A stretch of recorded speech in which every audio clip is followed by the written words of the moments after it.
Hello everybody, welcome to the show. I'm SM Seth Lord, and this is not your regular build stream. This is the first Somnium Web Worlds stream where I'll be doing pretty similar stuff, as in I'm building worlds, I'm building locations, but I'm going to be building them in as web worlds instead of in the easy mode parcel builder. So this is not going to be as easy mode as using Somnium's built-in builder where you're just playing with primitives. But I will have way more power with that complexity to do things like animated models, really big environments, fancy lighting, and cool stuff like that. All right. So, my camera's a little washed out, but I'm here. Let's do it. What is the Web Worlds SDK? Let's start there. I have some bookmarks opened here to go over quickly in the beginning here. By the way, I am monitoring the YouTube chat and the Twitch chat. Anybody has any questions, you can drop them into one of those, and I will get them within a couple moments, as I'll be checking that throughout the stream today. But to get us started, here is the documentation for building web worlds. It's going to get a little technical here because we are going to be creating these things. So if you're not like a 3D modeler or a world builder or a level designer, don't sweat it. Don't sweat the details because we are going to be talking about a little some detailed stuff here.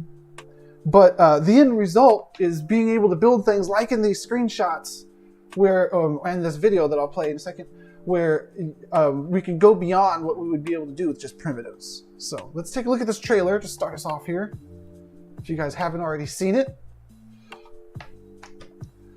So all those things are web worlds. We could build stuff like that, even that photogrammetry one there, in the Play Canvas editor right there that we're going to be working with today, and bind them to our parcel, any parcel in Somnium Web, and make it so when you visit the parcel in your web browser, it takes you to one of these detailed worlds instead of the regular thing that you see when you visit the thing, your parcel in the open world of Somnium Space. Okay, so how it works is you download the zip there, and then you go to Play Canvas and you create playcanvas.com. This is all in the instructions here, by the way, so I'm just going to summarize this so I don't just read it. You go to playcanvas.com, you create your account for free, you upload your zip when you import the SDK here. That's what's in the zip. It's the SDK that lets you, it gives you like the prefabs to build something that would work as a web world. You upload that, import that, and it gets you into the editor. Okay, so now you're in the editor, and this is what it looks like. It looks very much like Unity or any other editor, any other hard mode editor might look, maybe even Blender. You have your hierarchy on the left here. You have the details of whatever you have selected on the right there. And it takes a little bit of getting your feet on the ground, but once you do, it becomes pretty familiar if you're already familiar with some other kind of level design tools.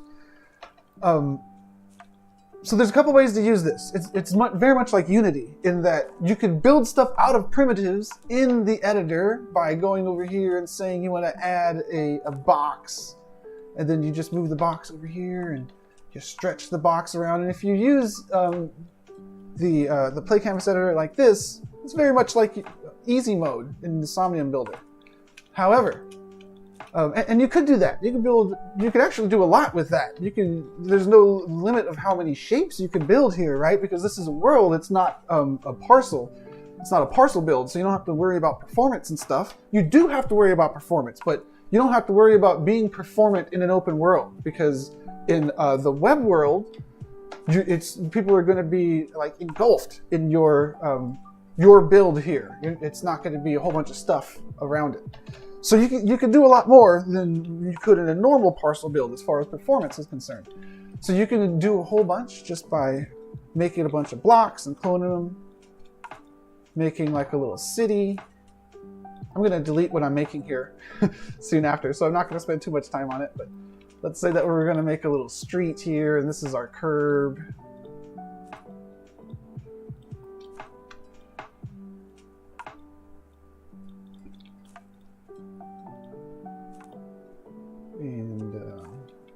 come with the light over here.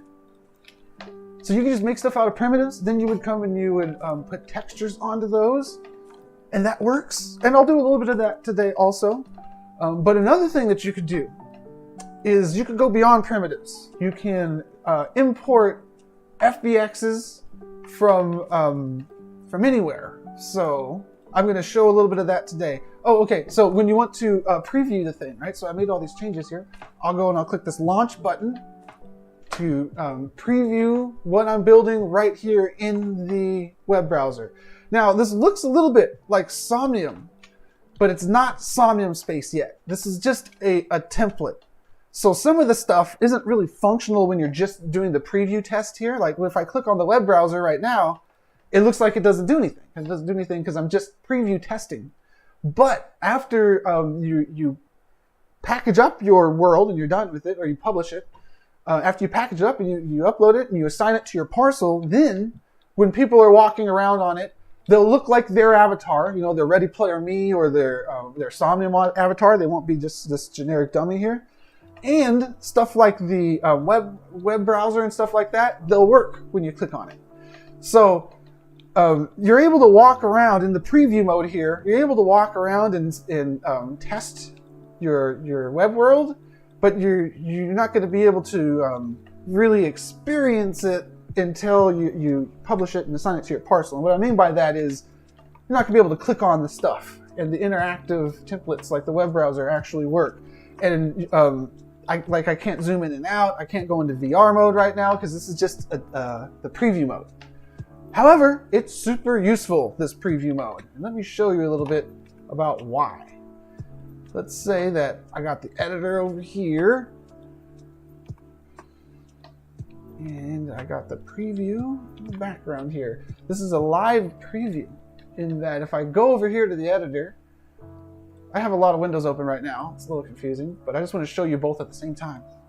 If I go over here and I clone this building here and I move it over here, I see it move over there in real time in my preview. I don't have to click reload even. I can just preview it live. That's awesome for workflow. So when you're building your web world, you can, if you have multiple monitors, you can have the test one on one monitor and the editor on one monitor, or you can just have them in tabs, switching back and forth. But the point is, you don't have to refresh when you're just testing changes, like moving some art around. Sometimes you have to refresh if you do drastic changes to like an asset, but usually it's just live editing, and it live syncs it.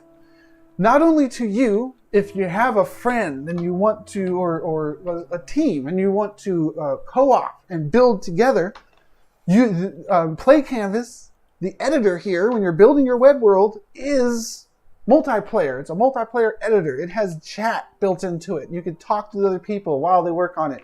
You can see them floating around and their changes impact live, not only the editor window, but if you guys are testing it, the changes that anybody makes happens live in over here too. So it's a lot of fun to build stuff and test stuff. That's kind of like the crash course on testing from the SDK template here, the Play Canvas editor. And that's all by clicking the launch button there. Okay, so let's go beyond primitives here and let's get some models in here. Now, if you are a level designer, maybe you're used to making levels for a game that like has assets with it. Like if you're making a Fortnite level, you're going to use the Fortnite props. When you're making a world, you can do anything. You can use anything. So it's not like the other kind of level design where you're using something from a game. You get to bring in your own assets or create your own assets. So where does a normal person, such as myself, let's say, as if I was normal, where do we get assets to put into the our worlds? And the answer is anywhere. You can, if you're used to building Unity worlds, you can actually export from Unity as an FBX with the right plugins, and you can use what you built in the Unity SDK and import it as an FBX into the Play Canvas editor the whole build. You have to be careful about web having being not quite as powerful as standalone because it has to run in the web browser on all these variety of devices. But that's one route. Import stuff that you build in Unity. Another route is to go to a site like CG Trader or Sketchfab, where people they share models or they sell models, and you can source assets like this. That's what it's called. You're sourcing assets to use in your thing. Depending on what your project is, you got to pay attention to the different licensing for each model. But if you find one that's the right kind of style there, and you can get it. Some of them are free, some of them cost money. Another good, so this is CG Trader. There's also Sketchfab. Sketchfab has a lot of stuff. And again, not everything is good to use as a web prop. You need to think kind of optimized when you're targeting web, but there's lots of stuff that you can grab, and I already grabbed a couple things, and I'm going to drop them in here to show how easy it is to use them in the editor and build them your web world with it, and also some of the benefits that you have built into this SDK here. So let's do it. Here's the models I've prepared. A couch, a speaker, and a vending machine. Let's start with the couch. It's an FBX model. Okay, but don't click the FBX model. It looks like it's missing some textures. But I also downloaded the textures. Here they are. Okay. So I'm going to go ahead and upload the couch, even though it's missing its textures. Now let's see how far that gets us with this first drag and drop. Okay, it uploaded it. It split it into a bunch of different assets. And one of them is the template asset. Unfortunately, it's not the one that looks like a couch, but it's the one that says template. That's the one I want to drop in. And I'll just drag it from here now into the scene. And there's my couch, and it even zoomed in on it. The colors aren't there. The textures aren't there. So let's learn how to use the texture, the material editor in Play Canvas here. But this is a great start. We already got it in there. Now, if I go to the preview, I should be able to see my couch too, right? So let's do that. There's my couch. There's a little physics ball sitting on it. Push the ball out of the way. Oh, it's a tiny couch. I'll have to adjust the size. It's a good thing I'm testing. I need to fix the size and the textures. So let's learn how to do those things. Scale is easy. First of all, you want to make sure you got the top object selected here, because there's sub-objects sometimes in this editor, but you got the top object there. Then we're going to go to scale and scale it up like that. Wait, is that big enough? Maybe a little bigger. And this is demonstrating the usefulness of it updating live. I didn't have to refresh to see the new scale, and that looks pretty good there. Now let's fix the textures. Now I need to upload the textures because they weren't included in my FBX. Some FBXs have them included, some of them don't. Looks like they gave me two versions of the texture to choose from here. The nice, crisp 2K version, and then the not so crisp, lower resolution 1080 or 1024 version. Now, you might be tempted to use the higher resolution one. However, we are targeting web here. And when you're targeting web, you just have to think optimization. Optimization over quality. Because it's always a balance. And in web, you want to lean towards optimization over quality. Now, if you're building a Unity world in Somnium, then you could go super high quality with, and you would probably want to use like 4K textures in some places for HD. Because for VR, because when people get really close to the textures, to a wall in VR, or some important object, they get really close, they're going to notice things like a low resolution texture. You can do VR mode in Somnium Web and in your web worlds, but you still need to find that balance when you're targeting web. So I'm definitely going to be using not the high resolution textures, but the lower resolution ones. I'm going to use the 1024 ones right now. Later, if I wanted to optimize things more, I might come in here and actually scale things down to 512 instead and use that, just because I want to put a whole bunch of stuff in my scene. But you find your own balance. This is a small scene, so I can use the high resolution textures. I'm just going to drag and drop the ones that I want to use in. I want to use the normal map, I want to use the base color. I'll grab the AO and the, maybe that's enough, just those, and we'll build a material with that. So I'm gonna have to rebuild this couch's material because the FBX didn't have it included with it. But it's not a big deal because the material editor is built into Play Canvas, and let's learn about that. First thing is I uploaded my textures there. Click on the couch. It says I don't have any material assigned to it. Okay, let's create a brand new material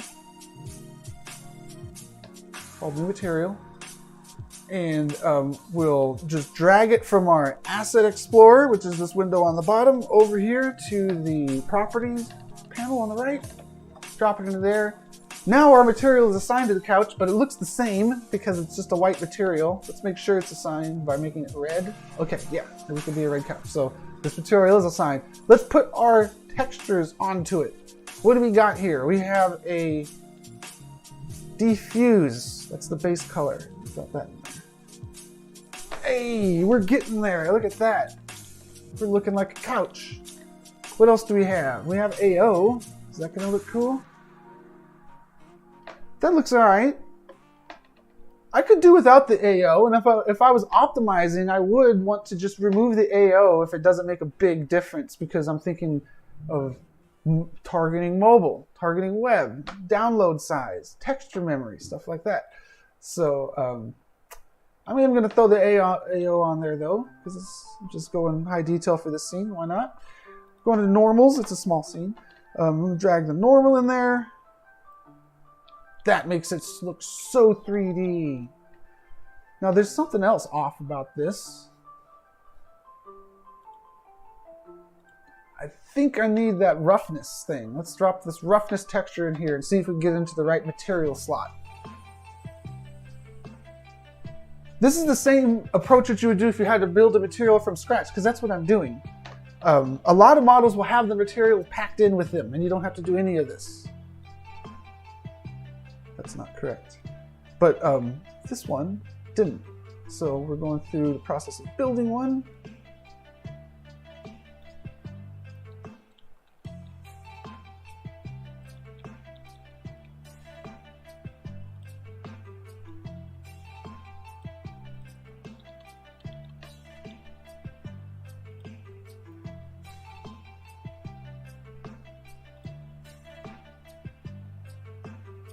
Kind of like it like this. I think we're good here. So I don't need this roughness. I'll delete the roughness. So I'm not using it. Don't want it cluttering up my assets down there. Let me catch up on the chat. Meow meow. How's it going? Okay, reading the question here. Will web worlds interact with parcels at the same time? For instance, can you host it in VRTDP and the web world at the same time? Okay, there is two ways to use web worlds right now. Excellent point, and it's in here. I think I can talk about it. Yes. Okay. The kind of world that I'm making right now, where it's like its own thing that you're walking around here. Hey, the couch is looking good. It is a holistic world. So these are the types of worlds. The holistic world, it kind of replaces your parcel in web. So if you go there, your event only happens on what you built in your play canvas scene, not the regular parcel. The other one, though, is an augment world, and these they get added to the parcel, the regular parcel build. Let me show you what that's like. Now, to answer your question, if you did this, it kind of combines the Somnium Web parcel and the Somnium Web World parcel into one experience. It literally is one experience. It combines in every manner of the term, because there's the regular parcel loads like normal, but also the web world loads around it, and you can just walk straight out of the web, straight out of the regular parcel into the stuff that you built with the world. It can be intertwined. There's all kinds of different options with the augment world. So it's kind of like augmented reality. If augmented reality was really, really good, if AR was super good and like you could actually walk around and explore the stuff in AR. Let me show you what that looks like in the editor here. So if you go to the prefab, I didn't go through these settings, so it's good that I am going through these settings. If you click on Web World Prefab, this is one of the things that came with the template. It says world type. World type, you get to choose one of those two types, and you also can specify which parcels your web world can be used on. So if you wanted to make a web world that only you could use on your specific parcel, or that only you and your friends could use on you and their specific parcels. Let's say you had 3 different parcels that you wanted to work on. You could specify all 3 of the allowed parcels right here and say, I want to work on parcel 2, I don't know if these are real parcels or not, but 221, 333, and 481. And if you did that, nobody else would be able to use this. Your web world would just basically refuse to work on any parcel except for those. So if you wanted to restrict it, you could do it like that. Or if you wanted it to work on any parcel, you could just leave it to allowed parcels empty, array size 0 there, and it works anywhere. So by default, this is on a holistic world. Let's see what an augment world is like. Okay, so this is going to look a little weird at first, but then I'll adjust.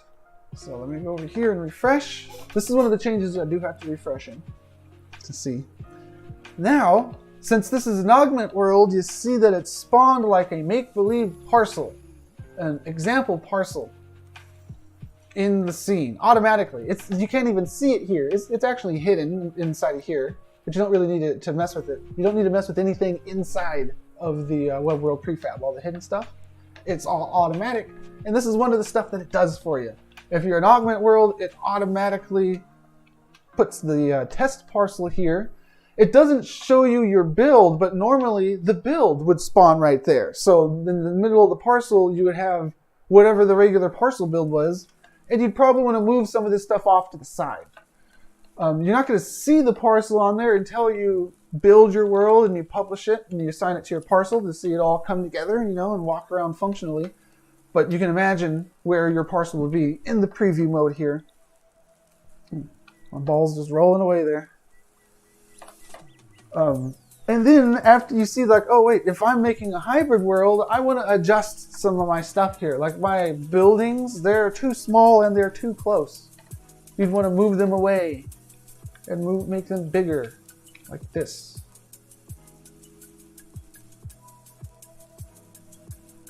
Something like that. So you would adjust if you were doing a augment world. Now, I'm not going to do an augment world. I'm going to go back to doing a holistic world, simply by going over here and changing this back to holistic. And I do have to refresh again, but then it'll be back to no parcel. And I'm building like kind of more like a regular Unity world where it's immersive. So you got those options, and if you do an augment world, you are totally combining the regular parcel and what you build in Play Canvas. So it's not exactly crossplay because it's like absolute same session play. As far as interacting with the VR world, the link to the VR world is through the Somnium open world. So you have to visit the parcel and jump into the world, or go through one of the portals in the world. There is no crossplay between the web and the VR. So back to the couch. The couch is looking good. That was an imported asset. I guess that the couch actually reached a milestone here, working at the end there. We got the textures on there. We got a lot of good stuff on there. However, I'm walking right through the couch. Let's talk about the physics, because that's a cool thing that we could do in the Web Worlds SDK. How come I'm not colliding with this thing? Let's make it so we collide with this thing. Sure. So first I select the couch thing over here, the top of its hierarchy. Usually you want to mess with the top of the hierarchy. Usually you don't need to mess with sub-objects. And up here, I'm going to click Add Component, Physics, Collision. And it's going to give me a cube. This cube is no good. I need to adjust this cube. I'll do something like that. Okay. Now, I might need to refresh, yeah. But after, so adding physics objects is something that you do need to refresh between. And hopefully that's all I needed to do. Should collide with this now. Oh no, it didn't. It didn't because I forgot to assign a rigid body to it. There's two things that you need to do to make a physics object solid when you walk into it. First, you need to give it a collision component, and you adjust the size to kind of wrap around the thing, but you also need to give it a rigid body. That's also in physics. And you actually don't need to mess with the settings at all for rigid body unless you're doing something weird. And now I collide with it. I collide with it. And I have to go around it. That's wonderful because I could walk on it also. Let me move it over here. I'm going to make a couch bridge. That's normal, right? I'm standing on my couch bridge.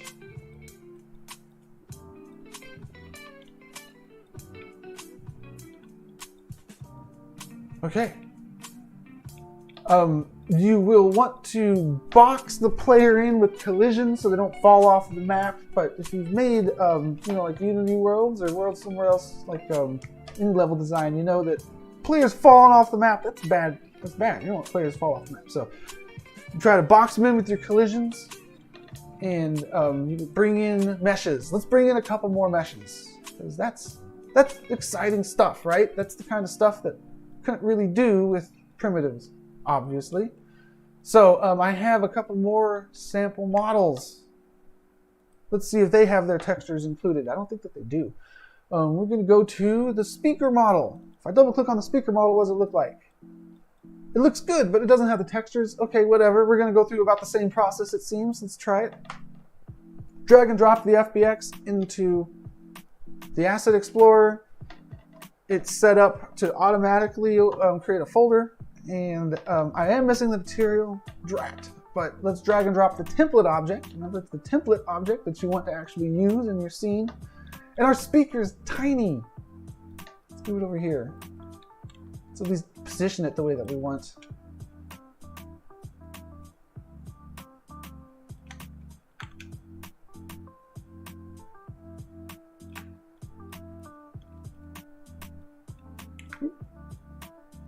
Okay, now we're talking. But we don't have textures on it, so I gotta go through this process of uploading the textures. Now, the textures, I think these were huge. This is a 4K texture. It's 20 megabytes. I need to optimize this thing. And you will often, if you're sourcing assets, you're gonna wanna optimize things because you gotta think of your scene as a whole. I'm making a holistic scene here. But it doesn't matter what kind of scene you're making. You're thinking that all of the things that you make in your scene are going to be sharing their asset budget. So to make it work out, like if you're going to have a bunch of things in your scene, each one needs to have moderately sized textures, not 4K textures, because otherwise you'll have too much stuff going on. So I'm going to change this one. Now this is a pretty small prop. I think I could get away with resizing this all the way down to 512, from 4K to 512. That is way smaller. Let's just save it in here. It has the same thing with the word small at the end. And compare it.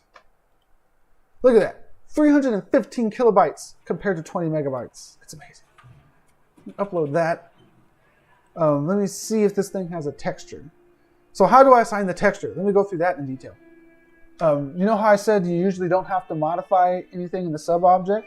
Well, we're going to modify something in the sub-object. We're going to click visually on the thing with the texture.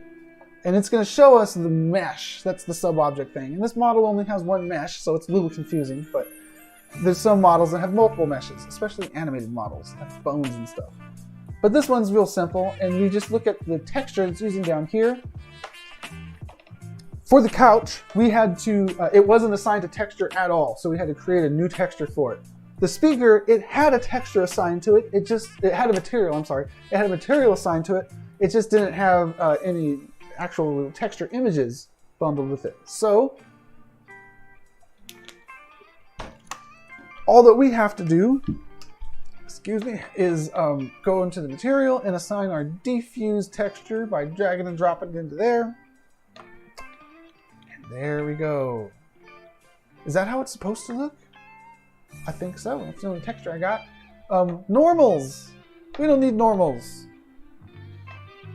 Normals are overrated. We're just a tiny speaker. I'm avoiding normals because resizing a normal map actually has to be done very carefully. I don't want to do that right now for the sake of time. So we just won't have normals on our speaker, but we will have lots of speakers. So I'm going to do Control D to clone this and then move it over here and make like a stack of speakers. Control D again and do this. Okay, now a little bit about hierarchy. Our hierarchy is going to get messy here. If you look on the left-hand side, we got all kinds of stuff. So let's be organized. I'm just going to create a blank entity. It's going to be called main lounge. I got a couch in here. This is a lounge. All right, and this is just an empty entity, right? It has nothing in it, but it has a position and all that. I'm going to parent a bunch of stuff into it in the hierarchy, so it's easier for me to manage. So my couch and my 3 speakers, I'm going to drop them in here. I think the floor will drop into there. Okay. Oh, and this web thing that I'll talk about in a minute. The web browser object, I'll drop it into the main lounge. Okay, so the reason I did that is because now I can hide this together. I can unhide it. Let's make that ball part of the lounge too. Okay. So now I have my hierarchy going here. You never want to mess with the web world's prefab object other than just changing settings, but you can mess with everything else. Nothing else is important. But I don't need to mess with anything else. The spawn point is important. You can definitely mess with it. That's where you spawn. And let me talk about that now that I mentioned it. Now, if I refresh right now, it's going to put me back there where the spawn point is. Let's say that I have a really big world or something, and that's not the ideal place to put me. How do I control it? You just put the object in here. You can copy this object and just make a whole bunch of them, or you can just move this one where you want it. But technically, what makes this work as a spawn point is the tag. If you see the tag, it says player spawn. An entity with the tag on the right-hand side of player spawn is used as a player spawn. If you have multiple spawn points, multiple player spawns, a random one is chosen.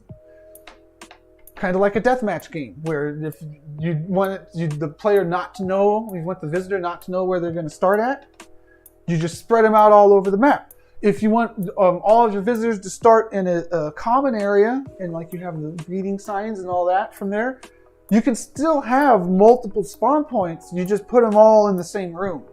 That way, if like 5 people join at the same time, they don't spawn on top of each other, most likely. They have a chance of being dispersed around the room. So even if you want everybody to spawn in the same area, you should still have multiple spawn points. So let's do some of that right now. I'll move this over here, and we'll spawn in the lounge. In fact, I'll just throw my spawn points into the lounge. And for the sake of hierarchy, I'm going to make something over here called spawn points. And I'll just put all my spawn points into that object.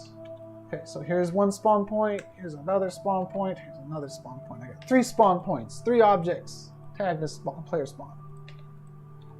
Now, if I reload, I'm going to spawn over there. Which one? I don't know. One of them. This one's good. It could have been any of them because it just randomly selects out of them. Okay. That was fun learning. Didn't do much, but we did move the spawn point. That was something. We grouped some stuff together. Okay. Let's get the last model then. How are we doing on time? There's all kinds of time. The vending machine. All right. Drag and drop the vending machine into the Asset Explorer. I almost messed up there. You gotta be careful where you drag and drop your models, because I almost dropped it inside of this other models folder. I don't want to do that. I want to drop it into the root folder here. Okay. Drop that into there. It's going to automatically create that folder for me because it's an FBX. And that's what I have the project set up to do. You can adjust what you have the project set up to do in a menu up here, but I don't want to dig into all these settings and panels today. Or at least not right now. Let's try to keep it focused on the world building.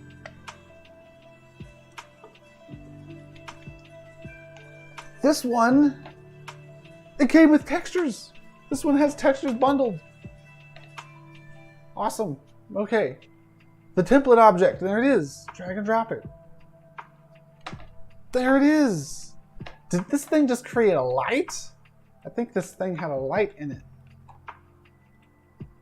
Maybe not. Maybe it didn't. Maybe that was my imagination. Okay, let's spin it around and see how it looks in the front. It's alright. What's up with the face of it? I don't know. We have a diffuse, we have a specular going on here. Ooh, the emissive. The emissive is what's doing it. I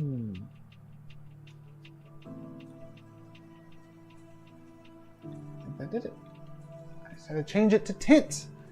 So I could tell by looking at the emissive map that whoever made this emissive map had a different idea in mind about how to use it.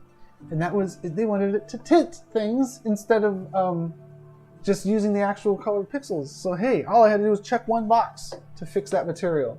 Cool. It's a little bit too specular there. Can I do anything about that? Glossiness. There we go. Okay, and now it's a little bit washed out. Can I do anything about that? That one might be harder.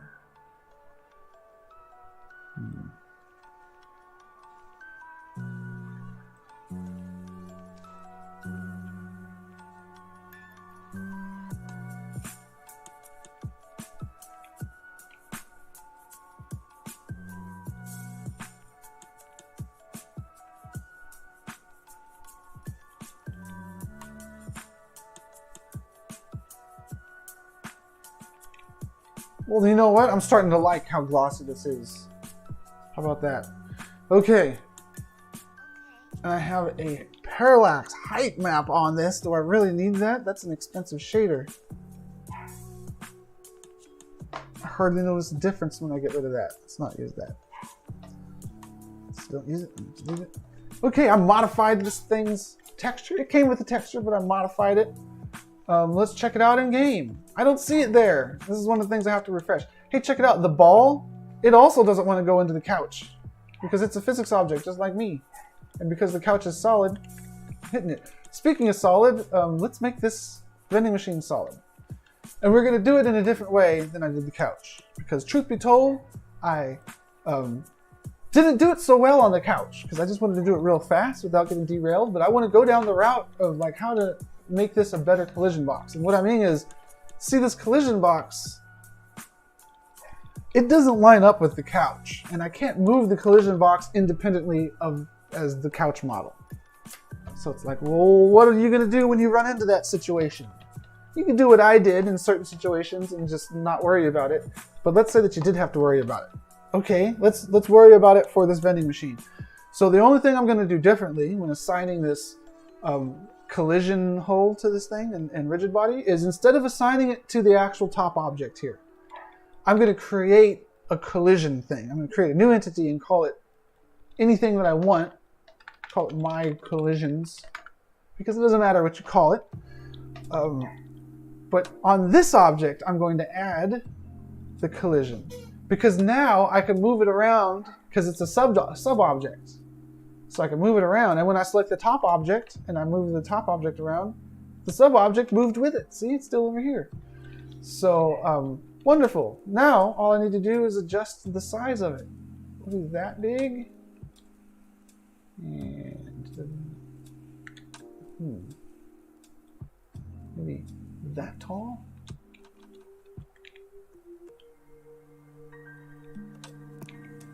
That deep. Okay, we got a good collision box there. Let's put our vending machine back. Refresh. And not only will I be able to see the vending machine, I'll be able to bump into it. Oh no, I'm not able to bump into it because I forgot. I forgot to add a rigid body. So on the collision thing, I have my collision, but I forgot to add the rigid body. So if you assign collisions, and it should work, but you go right through it, maybe you forgot the rigid body too. And hey, now it's working. Okay, awesome.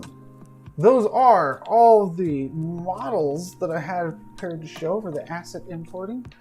The web browser object, let's talk a little bit about that.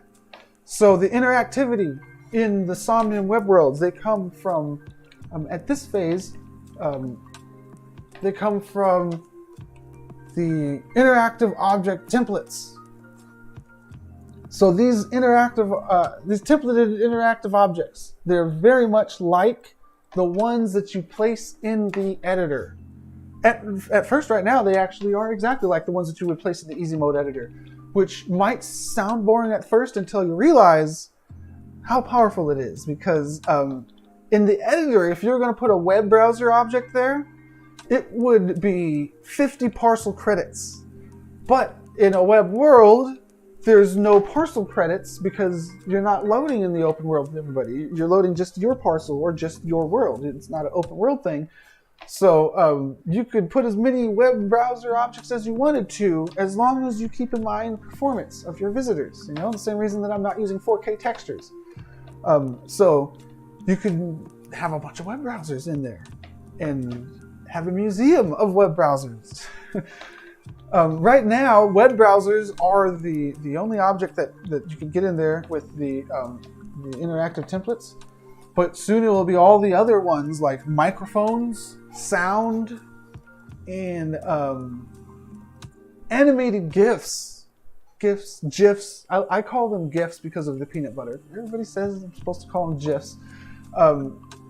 When you place an animated GIF in the builder, it's totally animated when you look at it in Somnium Web. But if you just put a texture into Play Canvas Editor, it's not animated. GIFs don't animate automatically, so it's actually a huge, cool feature that you get as part of the interactive objects where it turns the GIF into an animated GIF as it should be, and you can click on it and follow it to a link to like open a new tab and stuff like that. So all kinds of media museums that you can make with the web worlds here. Starting now with just the web browser stuff, but soon all the other types of media, and after that, who knows which templated objects are going to be offered, because it doesn't have to be just restrained to the ones that are in the builder. It could be stuff like remote control cars or billboards or all kinds of different stuff. Who knows? And for that, we have the Discord that you can jump into and start getting in contact with us about the scripting, interactivity, and helping build the future of these interactive objects. Again, this is the documentation here, so you could always jump into here and not only learn the technicals about how it all works, but down at the bottom there's the roadmap about where stuff is going. And this document will evolve over time as more features are added. Okay, we're looking good here. I think we need to get into some serious stuff now. We're doing good on time too. We're only 46 minutes into it. Let me check the YouTube messages as well. We're good, we're good. So I am going to build something not out of primitives. I'm going to build something in 3ds Max. I was tempted to build something 3D sculpting in the VR sculpting app and importing that. Maybe I'll do that next stream, but this stream, let's keep it relatively normal. And we're going to use a 3D modeling software to create an FBX of our own to import into here. It's not going to be too fancy looking, but I'm just going to illustrate a couple things in this process, because you could use Unity and you could build your scene in Unity and then you're going to export it as an FBX from Unity. Maybe that's the best route for people. I am not a Unity person though, so I'm a 3ds Max person. Maybe you're a Blender person. No matter what kind of person you are, you probably want to export an FBX from your tool of choice and get it into your web world. And I'm going to demonstrate that pipeline briefly with 3ds Max, but I won't get too complicated with it.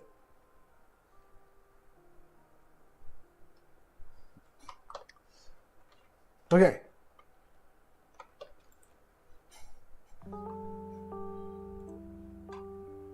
"3ds Max. This is awesome because I get to use my 3D mouse. I love my 3D mouse. Uh-oh, I'm lost already. All right, so this is 3ds Max. It's very similar to Blender or Cinema 4D or Softimage XSI. It's just XSI nowadays. So you have your canvases, you got your hierarchy, and you have your edit panel. It's very much like Clay Canvas. I'm not going to go too in-depth in this because everybody's going to be using different tools for this part. But I'm going to make the world-famous primitive of a teapot.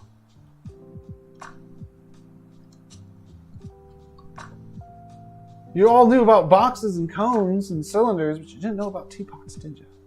So here's my teapot. Do I really want a teapot for my example here?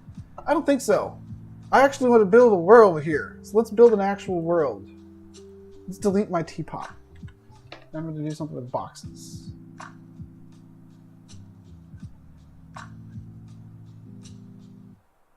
Oh, you know what? Maybe I'll do something interesting. I'll do terrain. Do I want to do terrain? I could do terrain. Never done terrain. Let's see how terrain works. Well, I have done terrain, but not trying to walk over it as a web world. So to make terrain, I'm going to just make a plane real quick.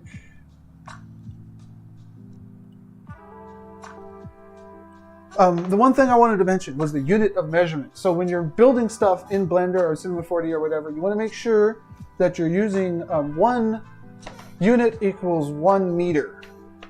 You don't need to, you can always resize it, but if you do 1 unit equals 1 meter, things come together better after you import. In SMax, you go over here and you click Unit Setup. System Units. It's different in each app. Play Canvas actually has a page about how to do that. I had it bookmarked earlier, but I lost it. By the way, the Play Canvas documentation. Right here at developer.playcanvas.com. Super useful, especially the tutorials. The manual, it's all really useful. But here it gives you, if you're new to the engine and you don't know like what's possible and what's not possible, prepare to be amazed, first of all, and then come over here to the tutorials thing and just see these demos that people have. Like, look how cool the lighting is. If you want to see how cool the lighting is, you click on the lighting demo, and it shows you this ridiculous demo, and then you read about it and you learn. It's all good. So lots of documentation for you to get your feet on the ground with the technicalities of the engine. And yeah, back to exporting this thing though. Okay, so here's my terrain here. I'm gonna make this thing a, I'm not used to measuring things in meters because I'm American, so let's go with 40 meters by 40 meters. Hopefully that's about 30 feet by 30 feet. And then I'm going to give it, let me raise it up a little bit here, and then give it lots of detail. I'm going to give it a noise modifier.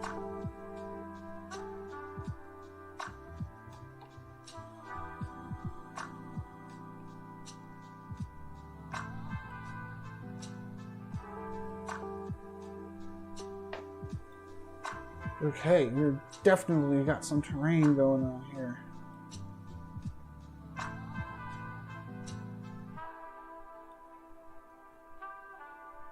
Okay, that's going to be our terrain.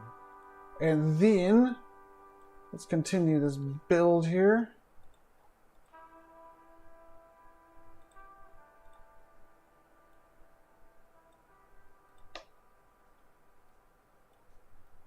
Going to drop some boxes in. I know I'm overdoing the boxes because I'm not going to do materials for this build actually, for this test build. Yeah, let's not do the fake building though. Let's do something else. Let's build a structure. top of the hill. Okay.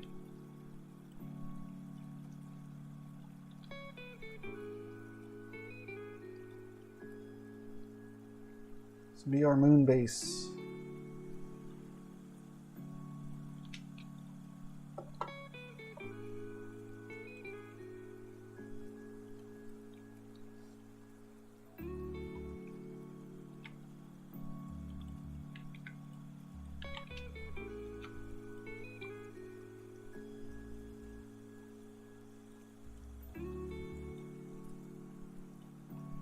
Almost done here. Almost get into the export part. Oops.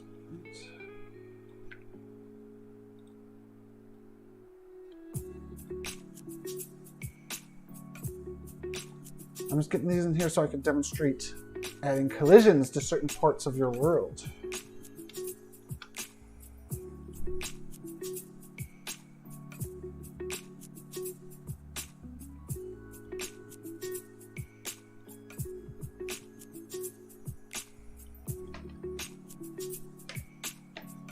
Okay, and then we'll make a teapot. I'm going to put a teapot after all. It's going to be random, but it's okay. This teapot is too detailed for my taste. It'd probably work fine, but I'm just going to give it half as many segments. Okay. All right, let's export this thing. First of all, I'm just going to save it from my program in its native format, my first web world.max. Good, good, good. Then I'm going to export as an FBX. FBX. A little bit different if you do it from Blender. Not too different. You choose FBX when you're exporting, export as, and name it whatever you want. I'm going to put this thing on my desktop and call it my first web world.fbx. I get all these options. You will get all these options too, depending on your program. The most important one, until you get into super advanced things like animation and stuff like that, the most important one is the embed media, or in Blender, it's called copy files. You want to copy the assets into the thing. It's in a checkbox on the right-hand side in Blender. And that is going to put your textures into the FBX. Because remember earlier, and maybe you'll want to do this, maybe you won't want to do this, but earlier when I was dropping the FBXs in, some of them had materials, some of them didn't, some of them had like half materials. When you're making the FBX, you have the power to choose which one you want. Embedding the textures and making it all in there, sometimes that's useful, sometimes it's not. It depends on if you're exporting like one scene as one thing, or if you're exporting a bunch of different components that you're going to be putting together inside of the Play Canvas editor. I am not going to embed media because I don't have textures anyways. So, okay, let's just export this thing.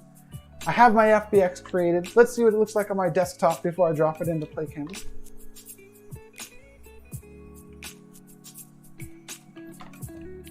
Let my computer wake up there. There we go. Double click on the FBX. My terrain is exported, my walls are exported, my teapot is exported. Everything is the same gray texture because I didn't export any materials. Let's see what we could do with that in the Web World SDK here. Okay, drag and drop my first Web World.fbx into Play Canvas. We're getting custom here. It creates the thing. Awesome. Let's drop the template in.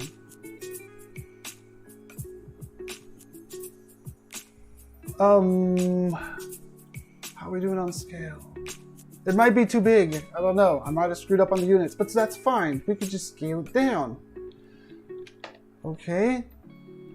Let's do something about the lighting in here. We need a directional light. So we got a point light. Let's do a directional light. We're going to add, right click on root. We're going to add a new entity, a light entity. It's a directional light. Perfect. The directional light is going to light stuff no matter how far away it is, and that's important. So good that we don't need that one. I'll keep that. So I reduced the number of lights, added a directional light. Let me rotate it some. There we go. Now we can kind of see some of the detail on the terrain. Some more like it.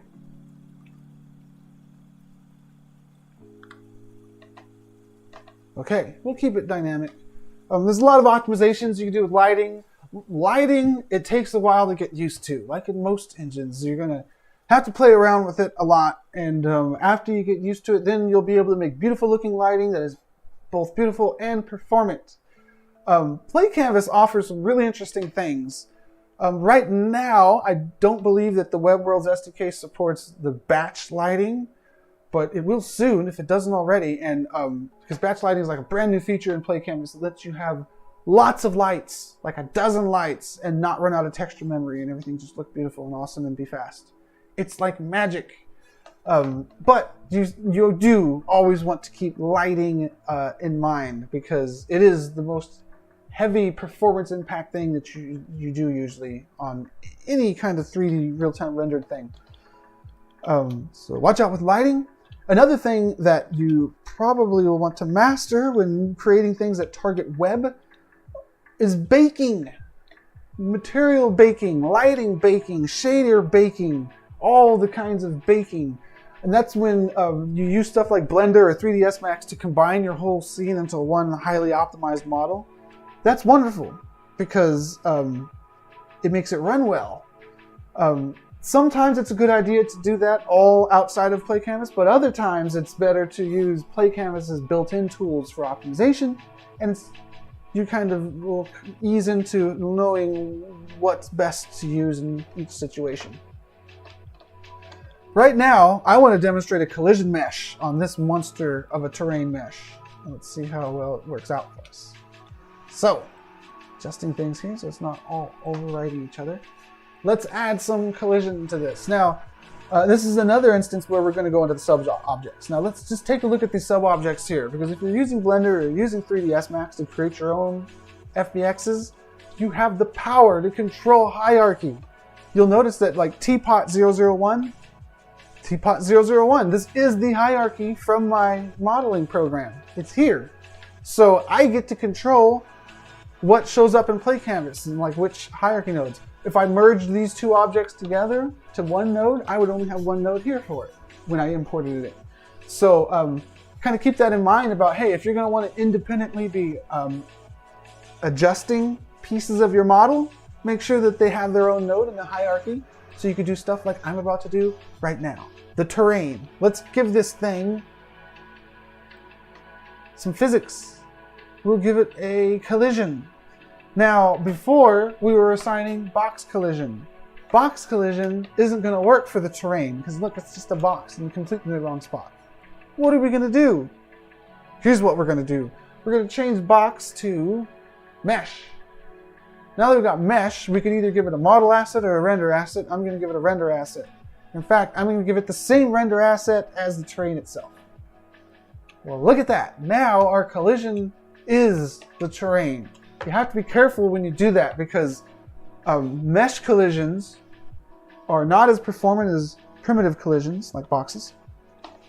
So do it only when you can't use a primitive, and only do it if the model of the mesh that you're assigning isn't insane. Like the teapot is insane. You'd want to just put like a cylinder collider on that instead of using mesh collide. The terrain, it's pretty nuts, but we can't really do much else. So let's see how this turns out. Okay, so there's a collider on the terrain. How about this thing? Let's put a collider on this thing. We're going to do the coal method that I showed earlier, where you create a new thing, you name it whatever. I'll just name this one collider. But the important thing is you put a collision on it, you make it match.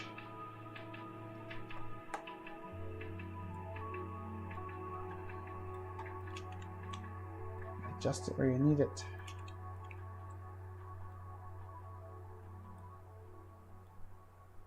Okay, now this is more performant. Doing a primitive is more performant than using the mesh. I could have just used the mesh though. It's up to you about how optimized you want to be in each case. Primitive's definitely the most optimized way to go though. Right now I'm putting the colliders like inside of the box, so if I move the box around, I'm actually editing the model inside Play Canvas now, right? Because I imported it in there with the hierarchy. I can move this around too. You don't have to put it underneath the box. You could do like a, just like have the collision mesh separate from the visual mesh. but I'll just continue what I'm doing here. I'm going to add a collider to this wall. Not even going to name this one. I don't need to name it. I just need to get a collider. Well, I need to add a rigid body too. I got to go back to that other one and get that rigid body.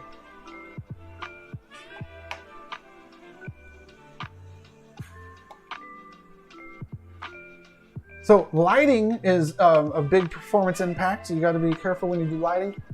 Physics is also a big performance impact. You got to be careful when you do physics. This collision thing, I need to also add a rigid body to both of them. Here, this thing, it has a collision, it needs a rigid body. All right, that's it. I won't add it anymore. Okay, let's test this out. Let's refresh so the new model appears. Catch up on my chats here. Good.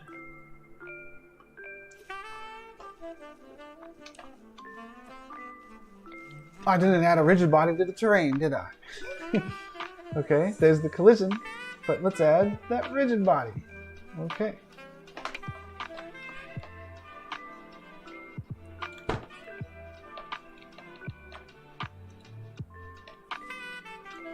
Yeah! I am walking up and down this terrain like a champ. Look at that. Oh, I gotta kick the ball over here. See if I can get back up this step to where the ball is. No, I'm stuck down here. I'll have to refresh. I'm going to kick the ball into the terrain and watch it just roll around.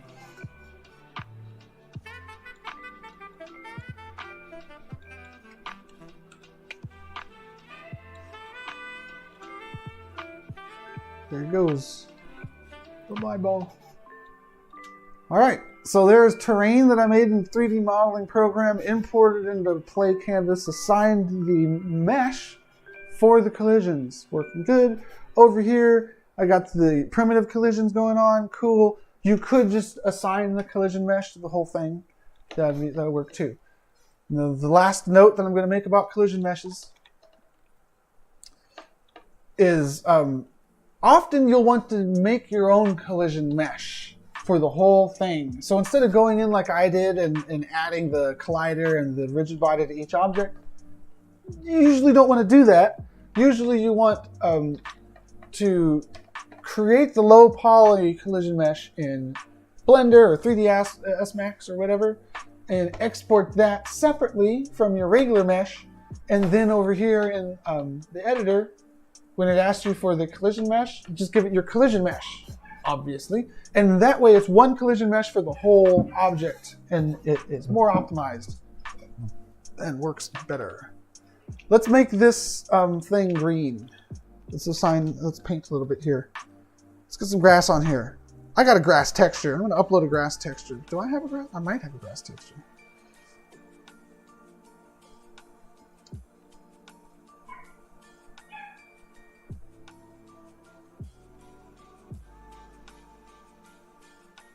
If I don't have a grass texture, this is going to be really weird. I'll grab a grass texture.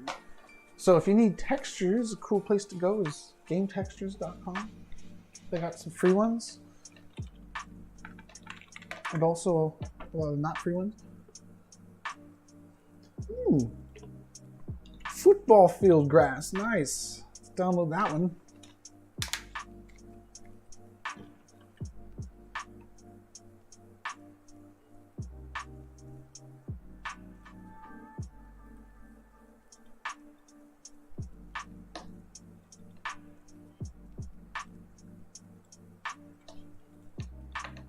Okay, here's our diffuse texture. Let's take the normal texture. Do I need the AO? I don't think that I need the AO. Let's just see if the two that I got on there is enough. So I'm uploading 4K textures, which is making my stream lag. Oops.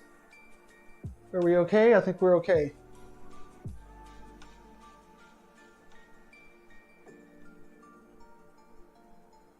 A little more lag here as the second texture uploads. Okay. Remember, you shouldn't use 4K textures. However, it's okay to use 4K textures when you start off.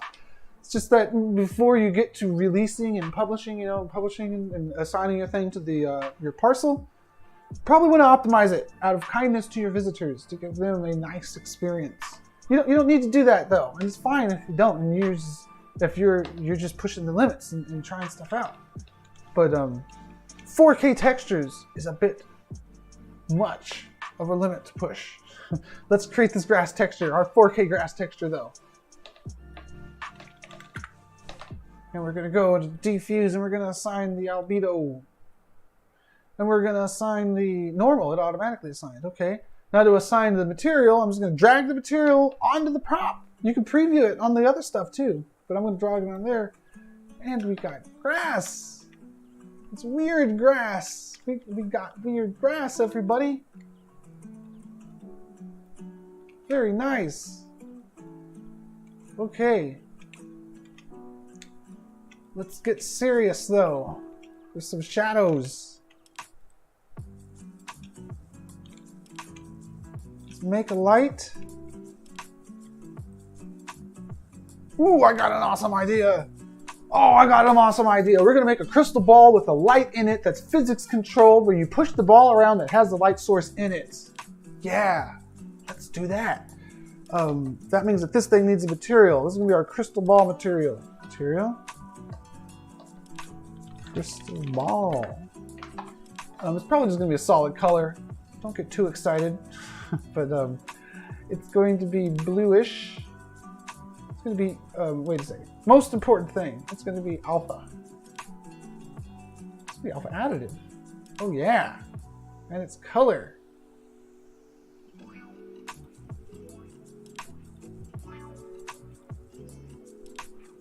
Color is going to be blue. Yeah.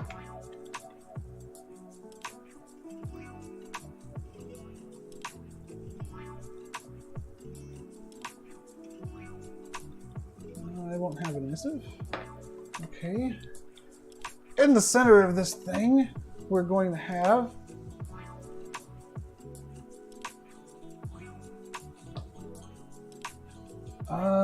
just the light. Actually, I'll just paint this light into it.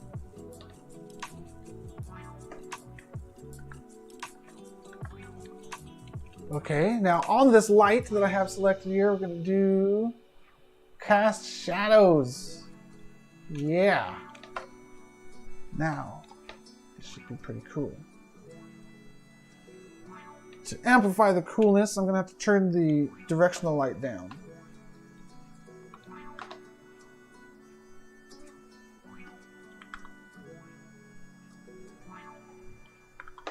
And I'm going to have to go into, what is this, the rendering settings, and turn my ambient color down. Yeah, there we go. Alright, this light, let's make it blue. And let's do some other cool stuff here. Let's make this light cast some cool stuff. How can I do this?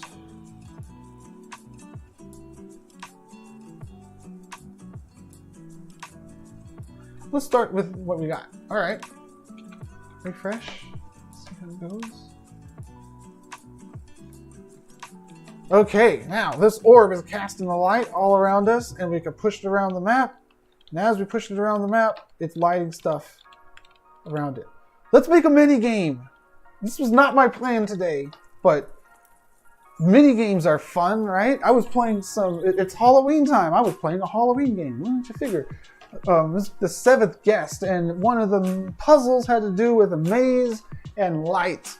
I'm going to do something like that, where you're going to have to push this ball around to see where you're going and find the exit. That's going to take a couple things. Here's what it's going to take. First, I need to take my ambient light all the way down. 0. I need to turn off my directional light altogether. Now the only light in the whole scene is this thing. The background I got to adjust here. Let's see, rendering. We don't want the transparent canvas. Something will all be black. Let's see. Adjust my chair here. Alright, now we're getting somewhere. I don't see the ball. I need to adjust its shader.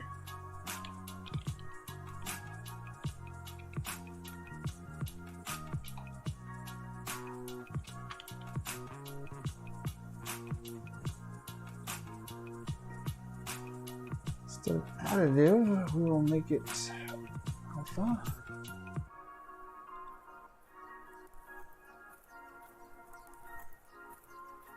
Emissive.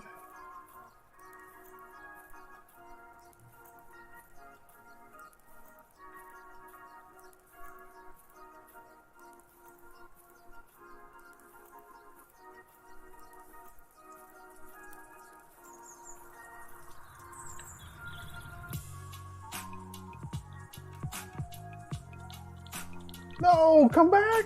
Oh, and I died because it got out of my vision. Okay. This could work. I'm just thinking. How am I doing on time here? I have 50 minutes to finish a mini game involving light. I think I could do this. Take a drink of my water here. Sometimes I believe in up to 6 impossible things before breakfast. I'm not going to have textures if I do this. But that might be okay. All right, and we're going to have terrain. Yeah. Am I going to be able to do this? Sure, why not?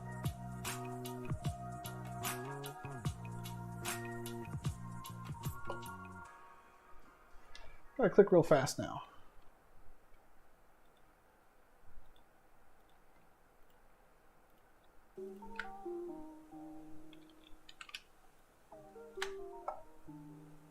There's our spawn point. You run out of your spawn point.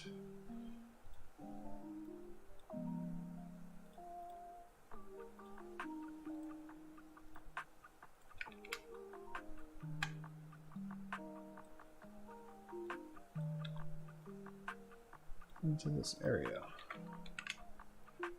And then this area, you go through a little puzzle. Find your way. So it's like a little maze. Okay. What's this little maze like?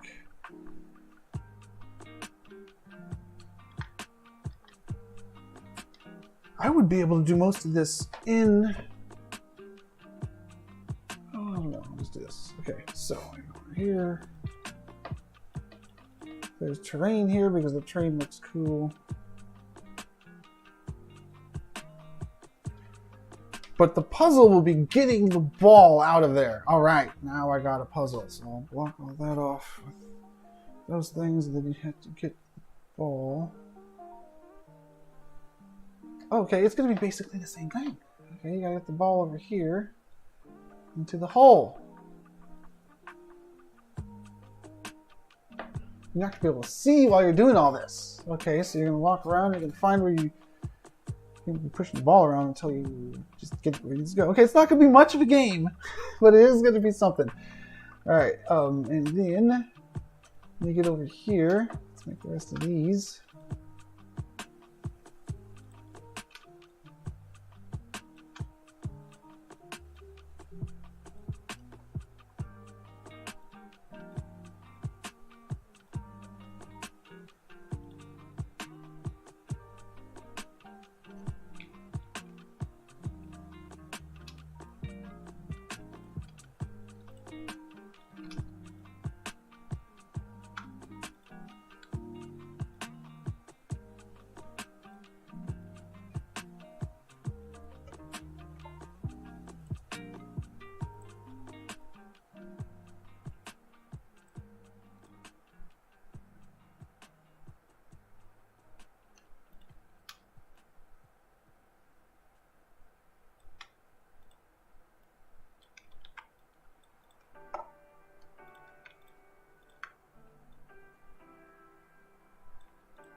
Okay.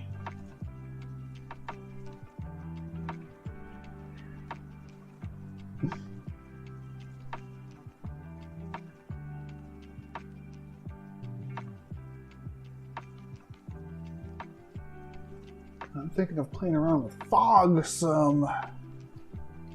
Okay, this is good, I think. We'll push the ball up there, and then that'll be the game. We'll be pushing the ball up the hill.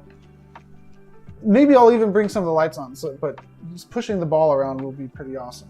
Also, I want to add some pillars in here to make it look awesome, so let's do that.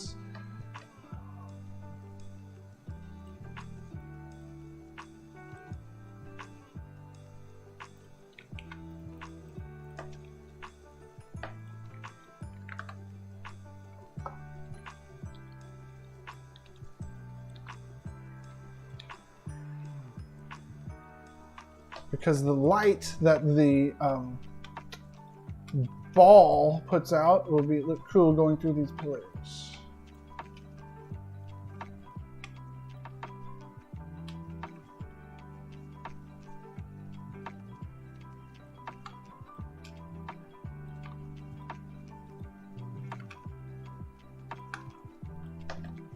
Okay, save my first world file. Export.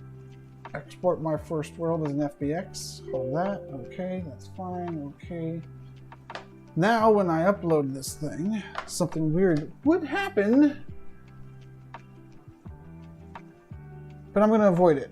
Let's see here. I'm just going to delete my first web world here. Delete. I'm actually going to delete this whole folder. I'm going to re-upload it. You don't need to delete the stuff before you re-upload it, but I actually do right now because I'm trying to replace the thing completely. Those were some heavy modifications that I made. Uploading my new first web world. Lots of objects this time.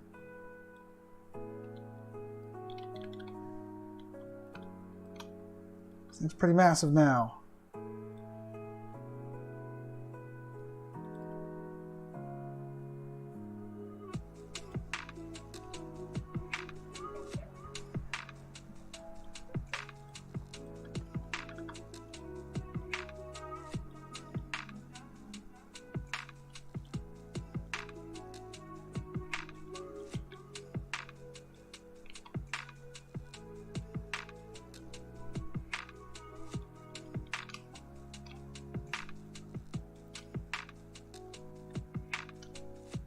The spawn points, I'm going to move over here.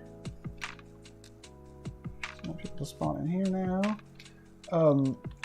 The collisions on this thing, I'm going to add the collisions at the top level here, because now my collisions are all one thing. Physics, collision, mesh. Let me think here. Nope, nope, nope. Let's do something here to make my collision mesh nice. I'm going to use my visual mesh as the collision mesh, but I'm just going to collapse all and add everything to this real quick.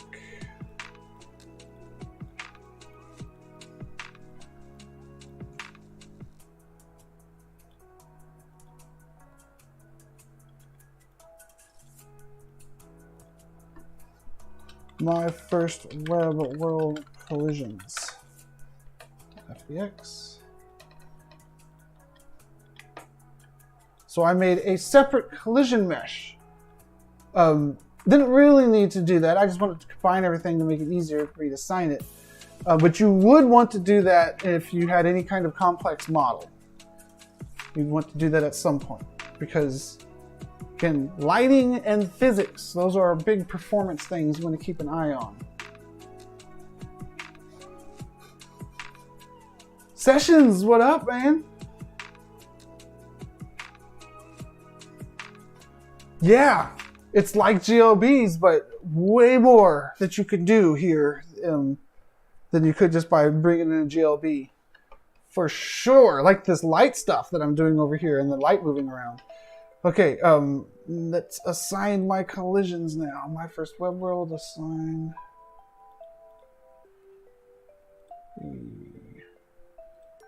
collision, that is a mesh, and my mesh is render. What's this? It's wrong.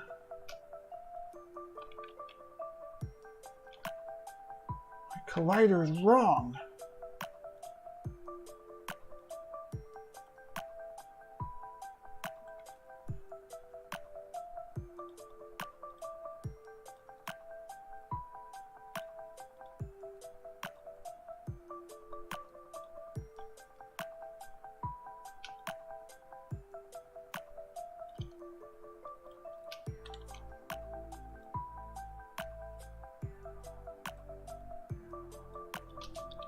Oh, I like it.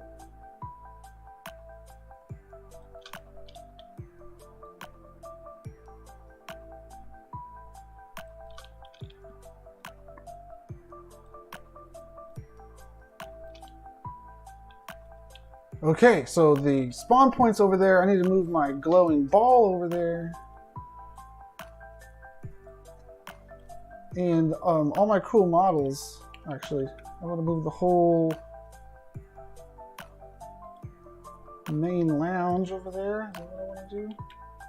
Maybe not.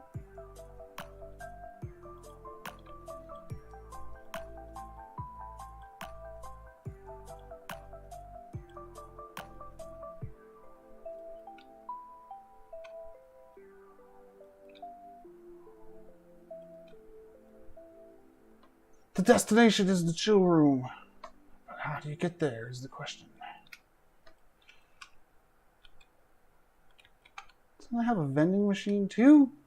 And I thought my vending machine had an emissive texture on it. If it had an emissive texture on it, shouldn't I be seeing it right now?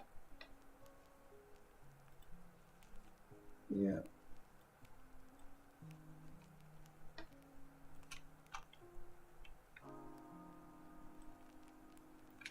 Whatever.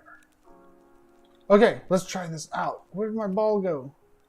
There it is. Let's try this out. I want to push that ball across. Come on, come on, come on. Work. Oh, I didn't do the collisions right. I didn't give it a rigid body. I always forget to give it a rigid body.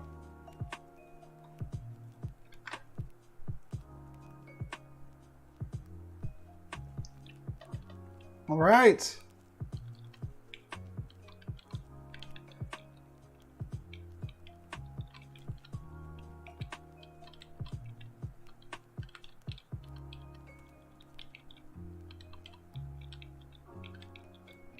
I think I want to make this ball easier to push.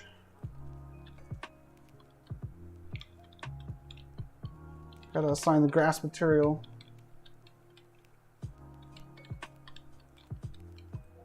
Okay, let's do those things.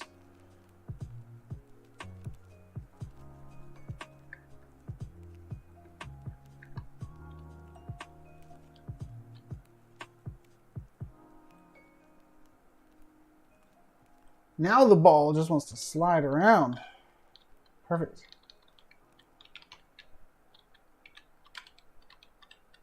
I do wish that I had a kick dang ball button though, because I'm not going to be able to get it where I want it very easily.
Okay, that's a cool light. I gotta add more lights. This is looking pretty cool though.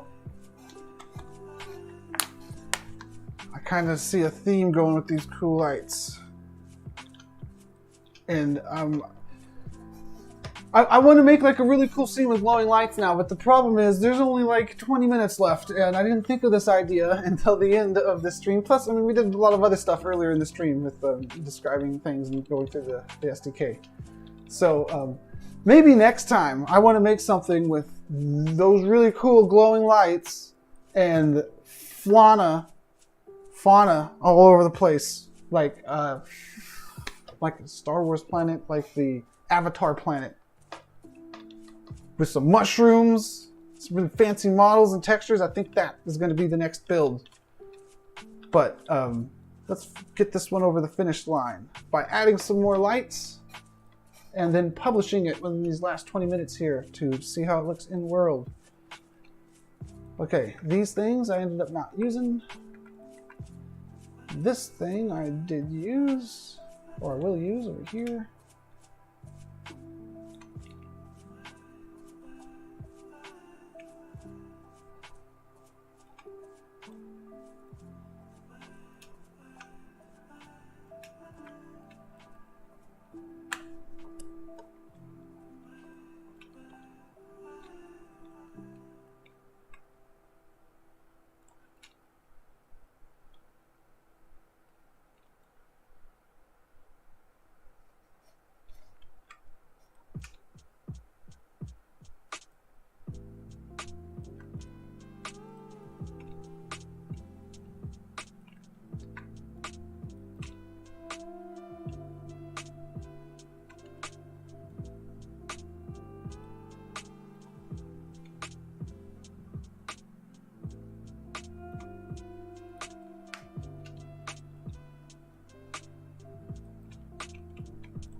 Let's get some spotlights.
Give this a try.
Why do I have a couch over here? I don't want a couch over here. Okay. We demonstrated a lot of good things today. The actual test world here, my first web world, it didn't turn out to be anything spectacular, but There was nothing in plan in the beginning, so we're still in good shape. I'm gonna make this go bigger there. Ah, yeah, that's more like it. It'll look a lot better. And I still want to go through the motions of assigning this to the parcel to show everybody what that's like. So let me get a couple more lights in here. And yeah, I have an idea. The next thing that I want to build to really utilize this lighting, that'll come perhaps this Friday.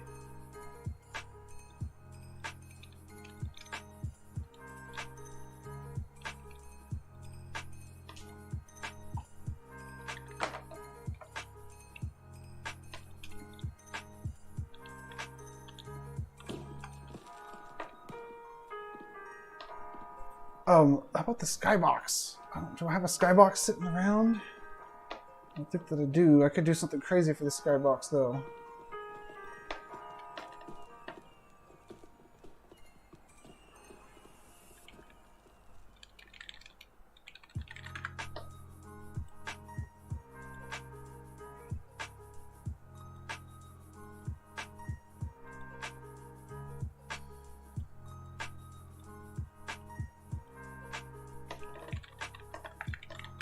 I don't know about using a single image for a starscape, but I can try. It will look weird, I imagine.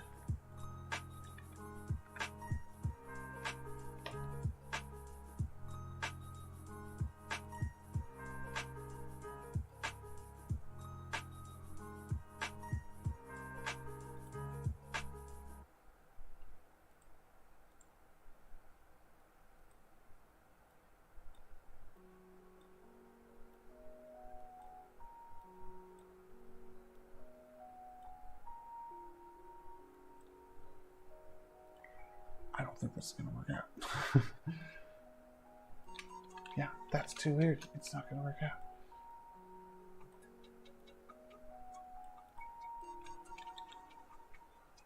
So I can make an environment map. I guess not everything wants the environment map. Some things want the cube map. Okay, so scratch the cube map idea.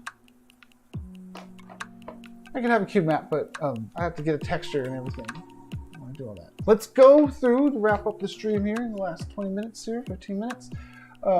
Publishing this. Okay, so let's say that I've made, use your imagination here, the most epic web world you've ever seen.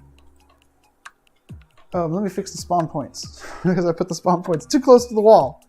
That's not a nice introduction to the world. Where are my spawn points?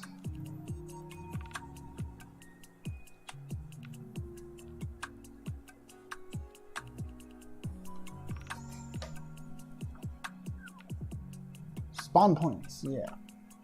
There we go. Now, let's say that you've just created the most epic web world you've ever seen, and it's time to publish this to your parcel. Let's make it happen. Hey, this looks nice. I just adjusted the lighting a little bit. When I actually get in here and make this look cool, it's going to be great.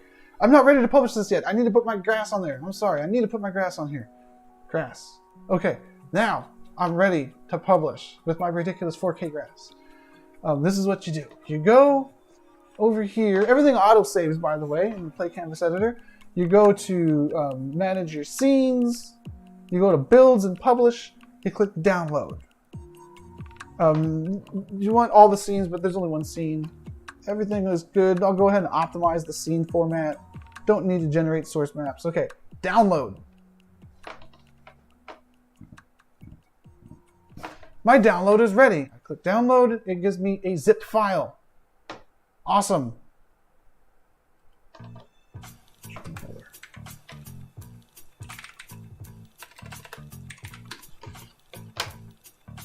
Here is my project. Now I need to upload this somewhere. I'm going to copy it and put it over to my other computer where I'm going to upload it at. To upload, you got a couple options. If you have web space, that's your primary option there. You can self-host your scene and put it on your own web space, or you can use GitHub Pages. Ultralord actually found a really good tutorial, a video tutorial about how to create your GitHub pages and host your Play Canvas project on it. And that's exactly the kind of stuff that works for Somnium Web Worlds here. I'm going to be uploading it to my own server on my other monitor. So give me one moment.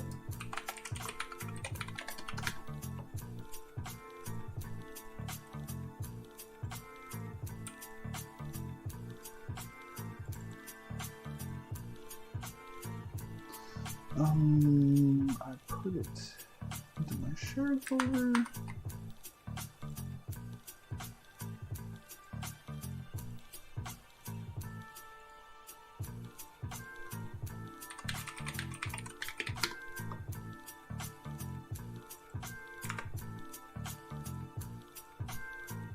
The entire project with its 2K textures was only 26 megabytes.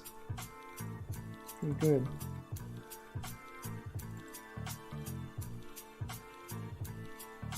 Give me one more moment here as I sort out this upload.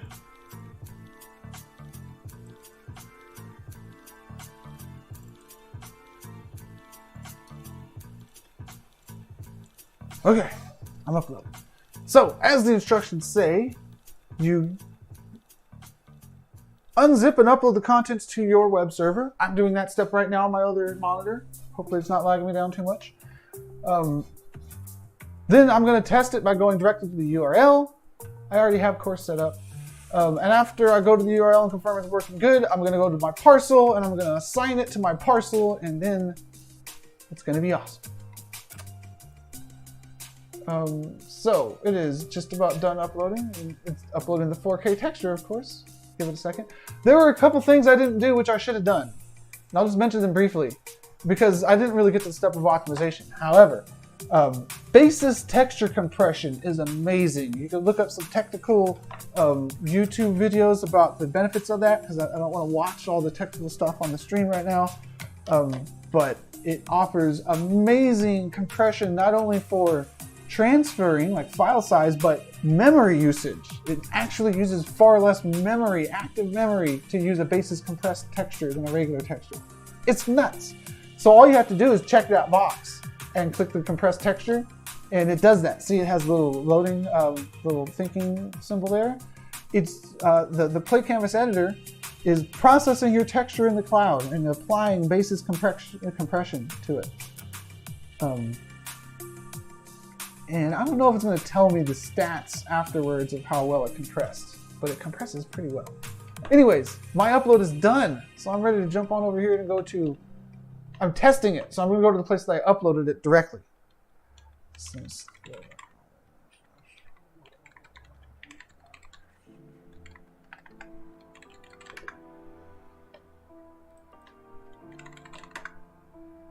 Okay.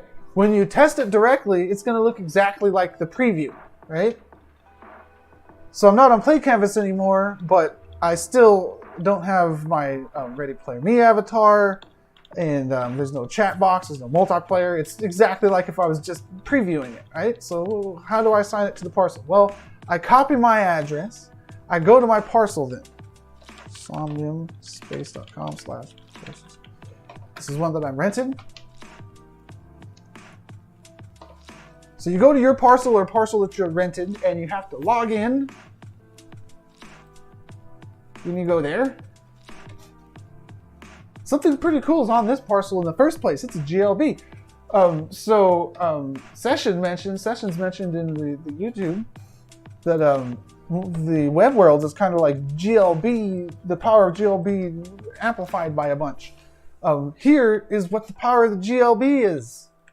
This building is a GLB sitting on the parcel that you're able to walk around in and check out. That's pretty cool.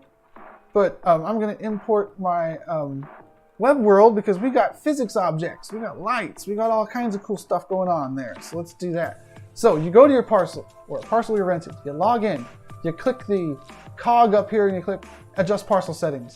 For web world, you choose, I'm going to choose custom holistic. Depending on if you're augment or holistic, you just got to choose the right thing there. I'm going to put in my URL there. This is the exact same URL that I just went to test, right? Then I'm going to click save and reload. Okay, did it work?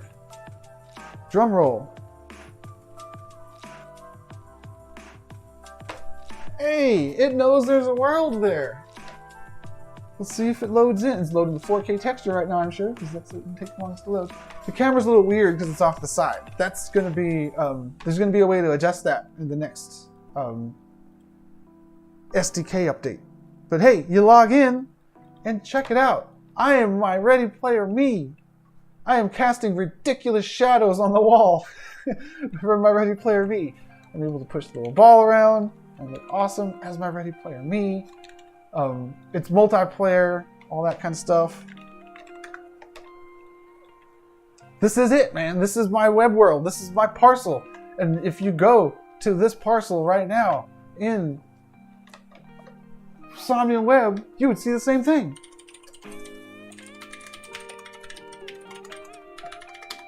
I think I typed that right. somniumspace.com/parcel538. Yeah, because this is the live parcel. I got some extra speakers here that I didn't mean to put there. That's okay. I forgot to configure what website that web tab goes to. I don't know what's going to happen when I click on it. Let's go see. Yeah, I'm walking on the terrain. The terrain collisions are all there. Cool, cool. What is this thing? This is nothing, actually. Okay, so to make that work, I forgot about the web browser thing. I forgot to set it up. You have to set it up. You have to come over here and give it a URL. You have to give it a URL. Any URL that you give it there, it's going to be just like you put that URL in, like you spawned it in the regular parcel builder. I forgot to do it, so it's like an empty, broken web browser thing, but all you got to do is specify a URL. That's it. And after you publish, then when you walk up to it, then when you click on it, it's interactive. Make sure to do some of that next time. I like how the lighting turned out. I want to play with the fog and the art assets to get some really cool stuff going on. Like a pond with some glowing mushrooms and fireflies. I would love to do a scene like that. So I'm going to maybe throw some of those terms into DALL-E and see what it generates for me. And hopefully maybe that'll be what I'm working on next stream. But that is the first inaugural Web Worlds build stream. Went all the way from reading the release, watching the trailer, the release trailer, going through the documentation, going through the Play Canvas editor, what it's like to use it, its structure with the hierarchy on the left, the asset explorer in the middle. Went through testing from Play Canvas, how it's live testing. You can test your web world right in another tab. Multiplayer, you can build in the editor. So you can build your web world with somebody else in there building alongside you. I didn't show anybody else coming in doing that. Maybe in the future we'll do some of that, like a group project. The lighting, attaching a light to a physics object, messing with the materials, importing FBXs. We went through a lot today. We were a little bit pointless, so we didn't end up with anything specific at the end. But hopefully that was some good overviews of everything for everybody. And going forward, it's going to be probably a lot more focused, still answering questions and going through the process with everybody. But I want to work towards creating an awesome world that I add to with each build stream, and we'll just see where it goes. So that's the intro to Somnium Web Worlds there. Be sure to check it out in the announcement and find your way to the GitLab here to see what it's all about. If you have any questions, I'll be back on Friday, and also I'll be lurking in the Somnium Discord for any questions that pop up there. There are some other worlds that we could check out in the meantime, such as... Oh, they're actually in the announcement.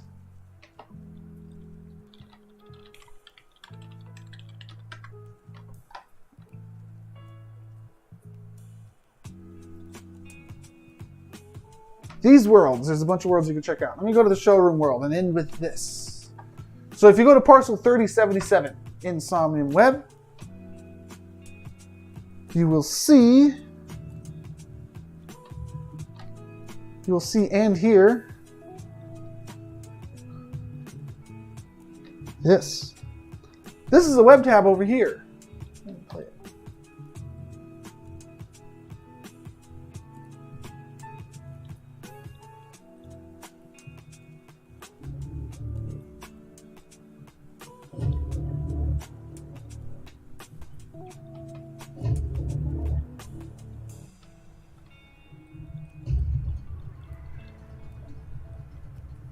You guys actually can't hear it, and you can't hear the music either because I have my stream muted for the audio.